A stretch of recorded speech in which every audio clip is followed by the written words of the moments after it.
සියලු දෙනාටම ආයුබෝවන්. හෝම් රෙස්ටෝරන්ට් YouTube channel එකට ඔයාලව සාදරයෙන් පිළිගන්නවා. අද මම හදන්න යන්නේ පරිප්පු කරියක්. මේ සඳහා අවශ්‍ය සියලුම දේවල් පහළ තියෙන description box එකේ දාලා තියෙනවා. සෝදාගත් පරිප්පු කෝප්ප භාගයයි, උළු හලට කීපයක්, කහ කුඩු තේ හැඳි භාගයයි, මිරිස් කුඩු තේ හැඳයි, අබ තේ හැඳි කාලයි, දිය කිරි කෝප්පයයි, මිටි කිරි කෝප්ප භාගයයි.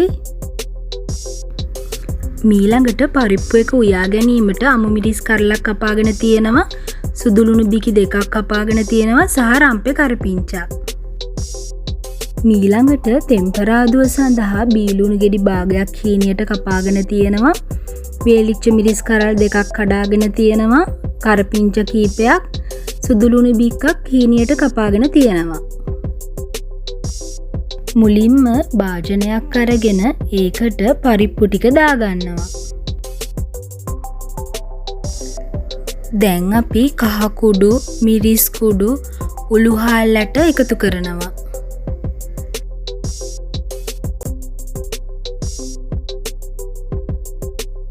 ඊට පස්සේ සුදු ලුණු, රම්පේ, කරපිංචා සහ අමු මිරිස් එකතු කරනවා. දැන් අපි එකතු කරන්නේ දිය කිරි. සියල්ල හොඳට කලවම් කරලා පියනකින් වහලා ලිප ඔන් කරලා උයා ගන්නවා.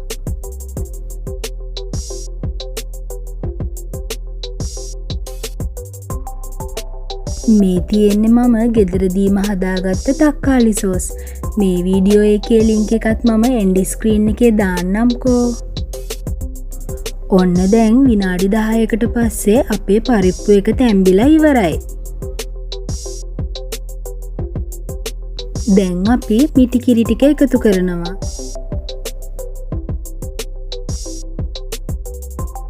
දැන් හොඳට කලවම් කරලා කිරි ටික උතුරනකම් පරිප්පු එක උයා ගන්නවා.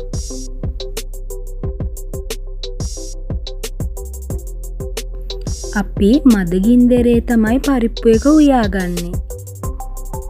මේ වෙලාවේදී මම ලුණු කුඩු තේ හැඳි භාගයක් පමණ එකතු කරනවා. මේක ඔයාලගේ රස අනුව වෙනස් කරගන්න පුළුවන්. දැන් අපි ලිප ඕෆ් කරලා තෙම්පරාදුව හදාගන්නේ කොහොමද කියලා බලමු. මුලින්ම තාච්චියක් ලිපේ තියලා ටික වේලාවක් රත් කරගෙන පොල් තෙල් මේස හැන්දක් පමණ එකතු කරනවා. තෙල් එක හොඳින් රත් වුණාට පස්සේ සුදු ලුණු සහ අබ එකතු කරනවා.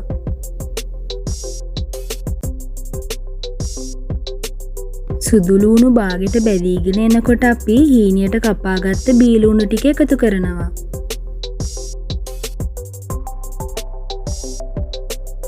දැන් අපි මද වේලාවක් රන්වන් පැහැයවනතුරු බෙද ගන්නවා.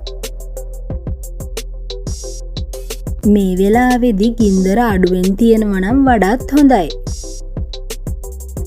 මෙන්න මේ ගානට බැදීගෙන එනකොට ලිප ඕෆ් කරලා කරපිංචා සහ වේලුණු මිරිස් කරල් ටික එකතු කරනවා. ටික වේලාවක් සියල්ල එකට කලවම් කරමින් බෙද ගන්නවා. ඔන්න දැන් අපි තෙම්පරාදුව හදාගෙන ඉවරයි. දැන් අපි කලින් හදාගත්ත පරිප්පු එකට තෙම්පරාදුව එකතු කරමු. මෙන්න මේ විදිහට සියල්ල හොඳින් මිශ්‍ර කරගන්න. ඔන්න දැන් අපි පරිප්පු කරිය හදලා ඉවරයි. මෙහෙම හදාගත්තම හොඳ සුවඳක් සහ හොඳ රසයක් තියෙනවා. මේ පරිප්පු කරියත් එක්ක බත් විතරක් නෙවෙයි පාන්, ඉන්දියාප්ප වගේ දේවල් එක්කත් කන්න පුළුවන්. එහෙනම් ඔයාලත් මේ විදිහට හදලා රස බලලා පහලින් කමෙන්ට් එකක් දාන්න අමතක කරන්න එපා. තවත් වීඩියෝ බලන්න අපිව සබ්ස්ක්‍රයිබ් කරලා තියාගන්න. එහෙනම් අපි අලුත් වීඩියෝවකින් නැවත හමු වෙමු. ඔයාලා හැමෝටම සුබ දවසක්.